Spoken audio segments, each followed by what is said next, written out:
오늘 제가 1장을 택한 이유는 이 11절의 말씀을 다시 한번 보고 싶어서 그렇습니다. 한번 11절을 읽어볼까요? 시작. 하늘로부터 소리가 나기를 너는 내 사랑하는 아들이라 내가 너를 기뻐하노라 하시니라. 아멘. 이 본문을 보지 못했습니다. 그래서 이 본문을 한번 살펴보면서 이 본문이 어떤 의미인지 하나님의 음성을 들어보도록 하겠습니다. 결국 우리의 삶의 위기, 내가 제자로서 살아갈까 가야 하는지 고민이 바로 이 지점에서 일어납니다.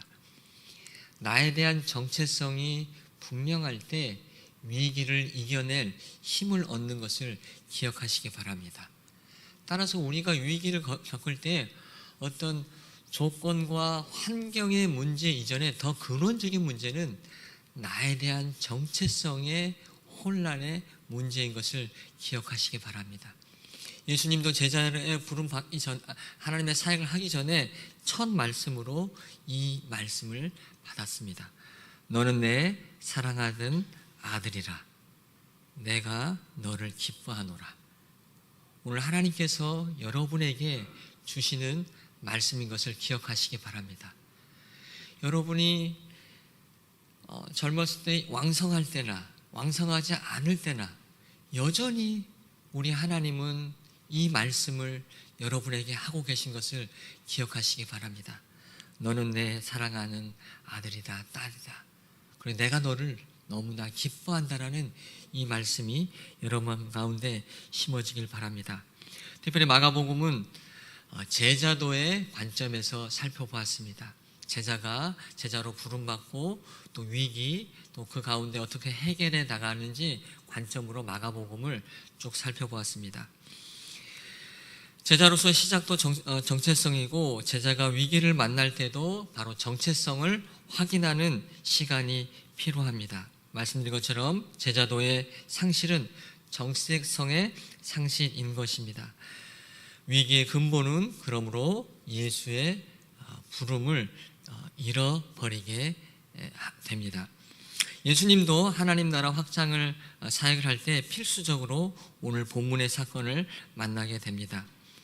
이 세상을 살아가는 제자로서 우리는 다시금 이 본문에서 주시는 하나님의 음성을 들어야 될 줄 믿습니다. 본헤퍼는 나를 따르라는 책에서 제자도를 설명하고 있습니다. 본헤퍼는 이 책에서 타락한 세상과 문화, 이데올로기에 병들어가는 교회를 향해 외치고 있습니다.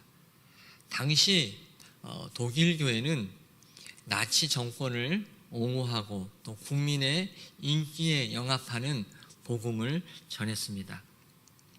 그는 39세에 이 문제에 저항하다가 나치 정권의 교수형으로 삶을 마무리합니다. 그는 그의 책에서 이런 얘기를 했습니다. 값싼 은혜를 받고 있느냐 혹은 값진 은혜를 받고 있느냐. 값싼 은혜는 자신과 교회의 편의를 위해서 값싼 이신칭의의 신앙 그리고 관념적이며 이론적인 신앙으로 개인의 신앙과 교회를 점점 타락시키는 가짜 은혜라고 이야기하였습니다. 섬김의 대상이 바로 자신의 유익이기에 그 은혜는 전혀 회개나 변화가 불가능하기에 그는 그것은 값싼 은혜라고 이야기했습니다. 반대로 값진 은혜는 무엇입니까? 이 하나님 나라의 부대로서 제자로서 살아가는 제자가 받는 그런 은혜인 것입니다.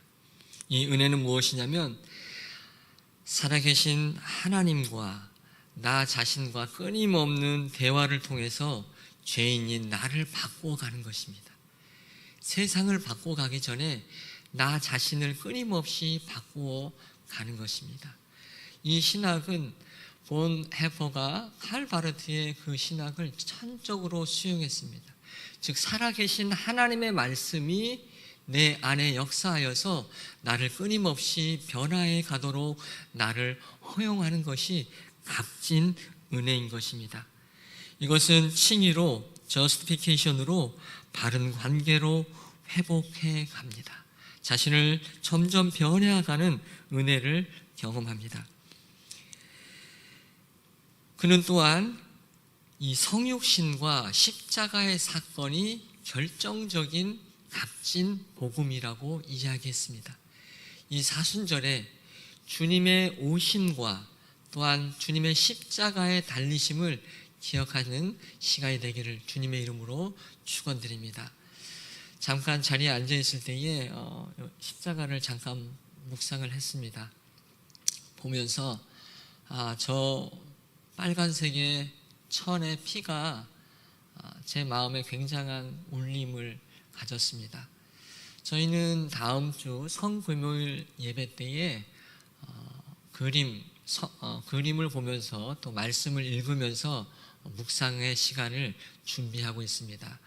영성훈련에서 두 가지가 있는데요. 하나는 렉티오 디비나 글을 읽으면서 하나님의 말씀을 보는 게 있고, 그 다음에 비지오 디비나 시각을 통해서 하나님이 주시는 은혜를 만나곤 합니다. 사실 우리는 굉장히 시각에 많이 노출되어 있기에 이 비지오 디비나를 할 때에 굉장히 유익이 있습니다. 저는 오늘 이 십자가를 보면서 그렇구나. 보혈은 역시 멈춰 있는 것이 아니라 나에게 흐르고 있다라는 그런 주님의 음성을 들은 것 같습니다. 보네포는 제자도가 직업의 영역까지 이야기하고 있습니다. 우리가 일하는 바로 그 곳이 제자도의 철저한 현장임을 이야기하고 있습니다.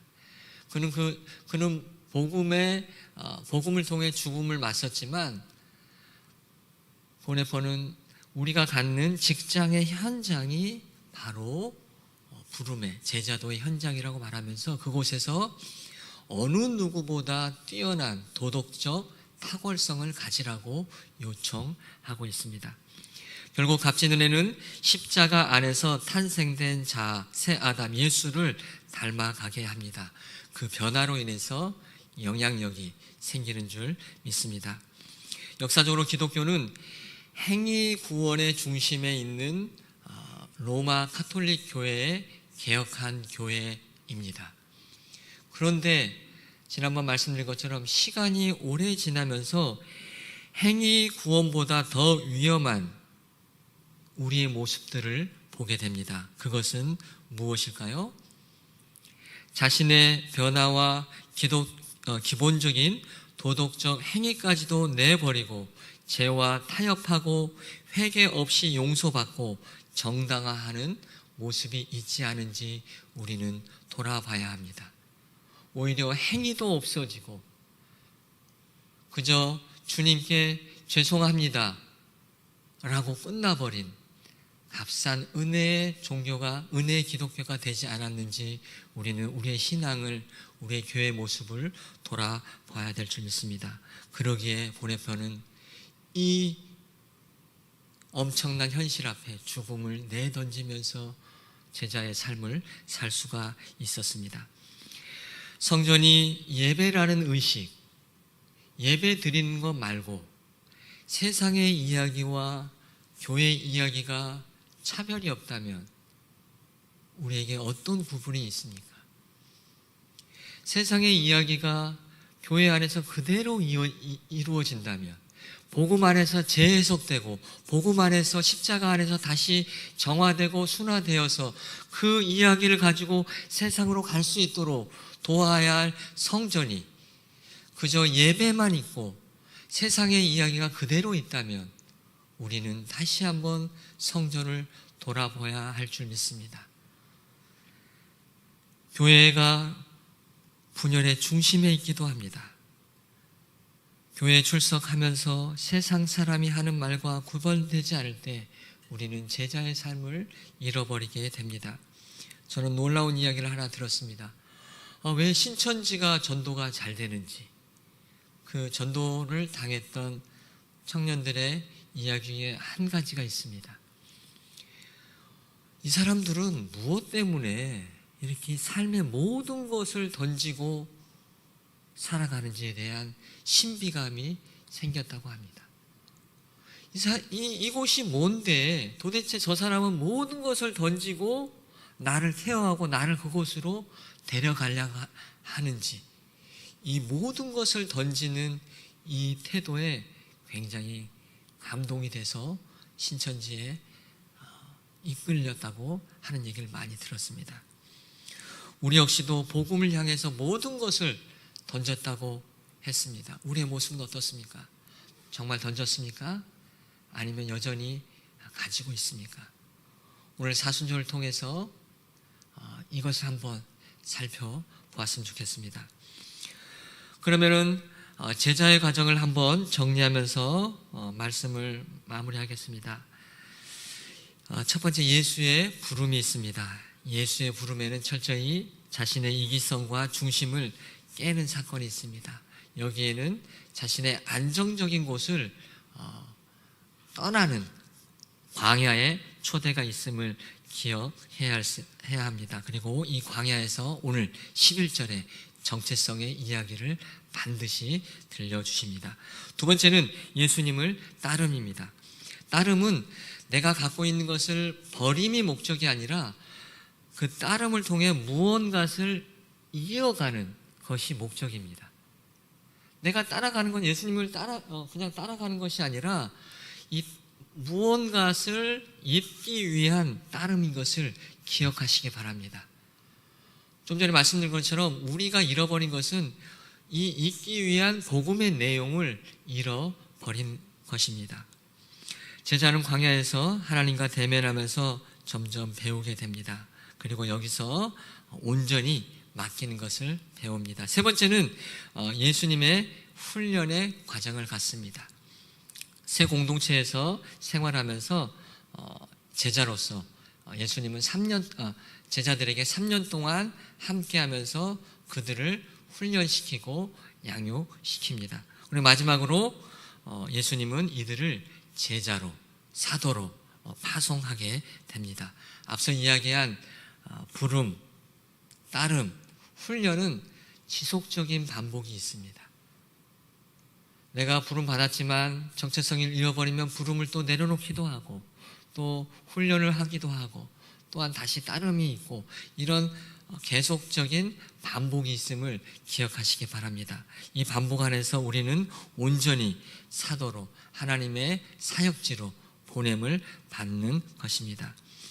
우리는 하나님의 섭리로 대덕 한빛교회로 보내셨고 이곳에서 평생 부름과 따름과 훈련의 이야기를 만나가고 있는 줄 믿습니다. 그리고 각 처소에서 은사대로 사역하고 있습니다. 마가복음 10장에 바디메오의 소경의 사건이 나옵니다. 소경의 사건을 통해 우리가 볼 수 있는 것은 아무도 도와주지 않으면 살아갈 수 없는 인생의 가장자리에 있는 바디메오가 주님께 외칩니다. 주여 나를 도와달라고. 그 혼신의 외침 앞에 예수님이 걸음을 멈춥니다. 여러분 신앙의 위기에 있습니까? 삶의 위기에 있습니까? 예수님을 혼신의 힘을 다해 불러보시기 바랍니다. 정말 어려우면 이것을 부를 힘도 없는 것을 경험하기도 했습니다. 그러나 우리가 할 수 있는 것은 예수님을 혼신의 힘을 다해 부를 때에 예수님께서 길을 가는 것을 멈추시는 것을 믿으시기 바랍니다. 길을 멈추시고 내 믿음이 너를 구원하였다 라는 응답을 해 주시는 것을 우리는 알고 있습니다. 다시금 주님을 부를 때에 멈추셔서 우리에게 새로운 제자의 삶을 살아가게 하실 줄 믿습니다. 이 사순절 임재 프로젝트를 마칠 때에 바디메오가 겉옷을 벗고 주님이 주시는 새 옷을 입고 예수님을 따라갔던 것처럼 우리도 그 길을 한번 따라갔으면 좋겠습니다. 그런 소망이 일어나기를 바랍니다. 혹 제자의 삶을 살다가 좌절하고 실패하고 또 절망이 있더라도 오늘 말씀처럼 다시금 정체성, 너는 내 사랑하는 아들이다, 내가 너를 기뻐한다, 이 음성이 다시금 들려져서 다시 출발하는 우리의 신앙의 제자의 여정이 되기를 주님의 이름으로 축원드립니다.